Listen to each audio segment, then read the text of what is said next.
শেষমেশ চাঁচল রাজবাড়ি আমরা ঘুরতে পেলাম না। আজকে একটা অজানা মন্দিরের খোঁজ দেব তোমাদেরকে।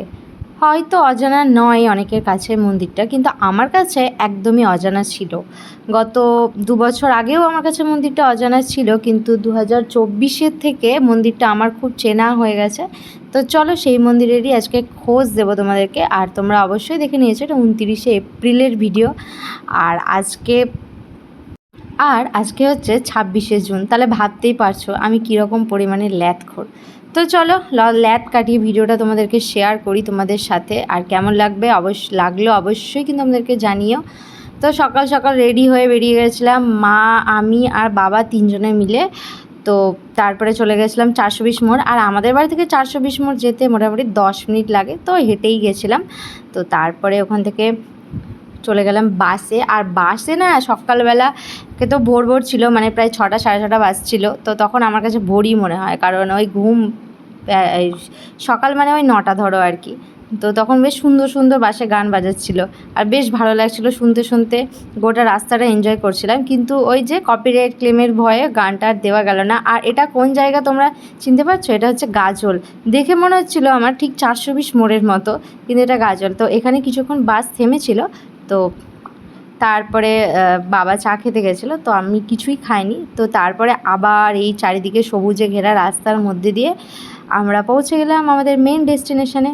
তো তারপরে বাস স্ট্যান্ডে নেমে কিছুটা হাঁটলাম, মানে কিছুটা হাঁটারই পথ, টোটোতেও যাওয়া যাবে, কিন্তু খুব একটা রোদ ছিল না। আর তখন বাস ছিল মাত্র 7:30। তো তাই হেঁটে হেঁটেই যাচ্ছিলাম চারিদিকটা দেখতে দেখতে। আর বেশ ভালো লাগছিলো, মোটামুটি বাজারও বসেছিলো, খুব সুন্দর লাগছিলো। আর কোথায় গেছিলাম? আমরা নেমেছিলাম হচ্ছে চাঁচল বাস স্ট্যান্ডে। আর মন্দিরটা হচ্ছে চাঁচলেই। তো তোমরা যারা চাঁচলে থাকো তারা অবশ্যই চেনো এই মন্দিরটা, কিন্তু আমি তো মালদায় থাকি, আমি চাঁচলে কোনোদিনও যাইনি।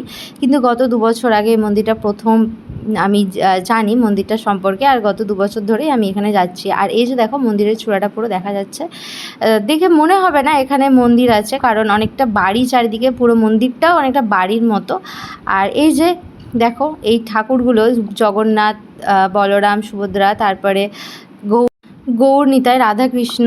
আর তাদের জন্যই হয়তো আমি এই মন্দিরটায় আসতে পেরেছি। তারা চেয়েছিল বলেই হয়তো আমি আসতে পেরেছি, তারা না চাইলে কিন্তু আমি হয়তো আসতেও পারতাম না। আর এই মন্দিরের খোঁজ কিন্তু আমি পেতামও না। তো তোমরা যদি কেউ এই মন্দিরটায় আসতে চায় অবশ্যই আমার কাছে অ্যাড্রেস চেয়েও আমি দিয়ে দেবো।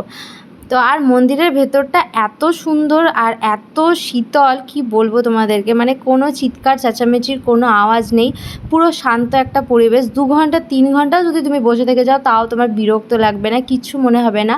আর পাশে যে মন্দিরটা দেখালাম সেটা হচ্ছে মায়ের মন্দির। গত 1 বছর আগে যখন গেছিলাম তখন মন্দিরটা কীরকম ছিল, আর এখন আস্তে আস্তে মন্দিরটা অনেকটাই সুন্দর করছে। হয়তো পরের বছর যদি আমি যেতে পারি তাহলে হয়তো মন্দিরটা আরও সুন্দর হয়ে যাবে, তখনও অবশ্য তোমাদের সাথে শেয়ার করব। তো তারপরে মন্দিরে পুজো টুজো দিয়ে নিয়ে আমরা চলে গেছিলাম চাঁচল রাজবাড়ি ঘুরতে। তো চাঁচল রাজবাড়ি ওই যে না চিনলে যা হয়, এর আগের বড়ও গেছিলাম, কিন্তু এত গরম ছিল এর আগের বছর, চাঁচল রাজবাড়ি আর যাওয়া হয়ে ওঠেনি। তো এবার ভেবেছিলাম যাব। আর ওই যে চিনতে না পারলে যা হয়, টোটোওয়ালা আমাদেরকে মুরগি বানিয়েছিল আর কি। অর্ধেক মানে কাছেই পথ, মানে হেঁটেই যাওয়া যাবে এরকম আর কি। তো বলেছিল না টোটো ছাড়া যাওয়া যাবে না, এরকম ব্যাপার, অনেক দূর অনেক দূর। তারপর টোটোতে উঠে ভাবলাম এত ঘুরিয়েছে আমাদেরকে, মানে এক রাস্তা দিয়ে, যে শেষে মনে হলো যে টোটোওয়ালা আমাদেরকে ভালোই মুরগি বানিয়েছে। তো এসে দেখি যে চাঁচল রাজবাড়িতে তালা দেওয়া, আর মন্দির আমাদেরকে ঘোরাই হলো না। কি করব, আর বাইরে থেকে দেখে চলে এলাম মন্দিরটা। চারিদিকটা বেশ সুন্দর, এটা অনেক পুরনো। আর এটা তো এখন রাজবাড়ি না, ঠিক কোর্ট হয়ে গেছে, কিছুটা রাজবাড়ি আছে। আর এই যে দেখো কোর্টের, আর সেই দিন ছিল হচ্ছে রবিবার, ওই জন্য হয়তো রাজবাড়ি বন্ধ ছিল না কি কেন বুঝতে পারলাম না। তো বেশ কিছুক্ষণ দাঁড়িয়েও ছিলাম আমরা যে যদি খোলে। তো আশেপাশে কয়েকজনকে জিজ্ঞাসা করলাম, তো বললো যে না অনেকক্ষণ থেকেই তালা মারা। তো তারপরে আমরা ওয়েট করিনি। তো তারপরে বাবা বললো চল আশপাশটা ঘুরে দেখি। তো চারিদিকটা বেশ ঘুরে বেড়াচ্ছিলাম আশেপাশে। আর চারিদিকটা এত শান্ত এত শান্ত, কি বলবো, মানে পুরো মানে খুব শান্ত লাগছিলো। আর মানে নিজের মনের ভেতরটাও খুব শান্ত লাগছিলো, চারিদিকটা ঘুরে বেশ ভালো লাগছিলো। চারিদিকে সবুজে সবুজ। তো এই দিকটা ঘুরছিলাম আমরা। আর চারিদিকে অনেক বাড়ি আছে যদিও, কিন্তু তবুও কোনো চিৎকার নেই, চেঁচামেচি নেই, পুরো একটা শান্ত পরিবেশের মধ্যে। তো তোমরা কে কে গেছো চাঁচল রাজবাড়ি? আর চাঁচল রাজবাড়ি গেলে অবশ্যই কিন্তু এই গৌরনীতার মন্দিরটা অবশ্যই দর্শন করো, তোমাদেরকে বলবো। বেশি দূরের পথ না, খুব 10 মিনিট লাগবে ওখান থেকে, বেশ সুন্দর। চাঁচল রাজবাড়ি তারপরে দেখো আমার মনটাই পুরো খারাপ হয়ে গেছিলো আমি চাঁচল রাজবাড়িতে ঘুরতে পারিনি বলে। আর এই যে যেতে যেতে একটা পুকুর পড়লো, এই পুকুরের ধার দিয়ে আমরা যাচ্ছিলাম, যেতে যেতে এখানে কিন্তু কয়েকটা ছবি তুলেছি। আর ছবিগুলো তো আগেই আপলোড করে দিয়েছি, যেগুলো তোমরা দেখে নিয়েছো। চাঁচল রাজবাড়িতে তালা মারা, তো ওটা তো এখন আর রাজবাড়ি নেই, ঠাকুর বাড়ি হয়ে গেছে। তো ওখানে তালা মারা, তো আমরা চাঁচল রাজবাড়িটা ঘুরতে পেলাম না, আমরা চলে যাবো বাড়ি। তো শুনেই নিলে আমি কি বললাম। তো তারপরে চারিদিকটা ঘুরে এবার বাড়ি যাব, কিন্তু তার আগে তো পেট পুজো করতেই হবে। আর ভীষণ খিদে পেয়ে গেছিলো, যেহেতু সকাল থেকে কিচ্ছু খায়নি, তাই তারপরে খেয়ে নিলাম। যে বাঙালি বলে না, গ্যাস হোক আর যাই হোক, ডাল পুরি চাই, রাস্তাঘাটে বেরোলে মুড়ি খাওয়া চলবে না। তারপরে ডাল পুরি খেয়ে নিলাম। আর সকাল থেকে যেহেতু চা খাইনি, মাথাটা পুরো ধরেছিল, চা না খেলে ঠিক সকালটা সকাল হয় না। তো তারপরে খেয়ে নিলাম চা, আর চাটা কিন্তু সেরাই খেতে ছিল। আর মাও খাবে না করছিল, কিন্তু মাকেও জোর জবরদস্তি চা খাইয়েছি। চা খেয়ে পুরো একদম মাইন্ড ফ্রেশ হয়ে গেল। তারপরে উঠে গেলাম বাসে, আর এই সুন্দর রাস্তাটা উপভোগ করতে করতে চলে এলাম বাড়ি। তো ভিডিওটা কেমন লাগলো অবশ্যই জানাতে ভুলো না, আর ভালো লাগলে অবশ্যই লাইক কমেন্ট শেয়ার করে দিও।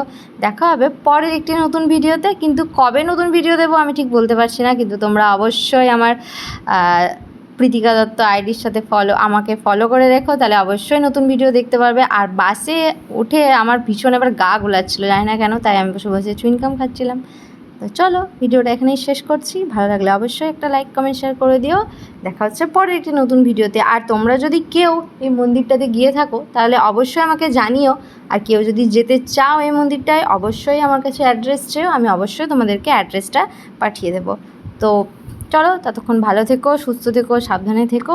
এখন বাস থেকে নেমে যাচ্ছি বাড়ি গিয়ে আমিও একটু রেস্ট করি। আর তোমরাও ততক্ষণ একটা ছোট্ট কমেন্ট করে দাও, আর কমেন্টের শেষে অবশ্যই লিখে দিও জয় গৌরনীতাই। টাটা, ভালো থেকো।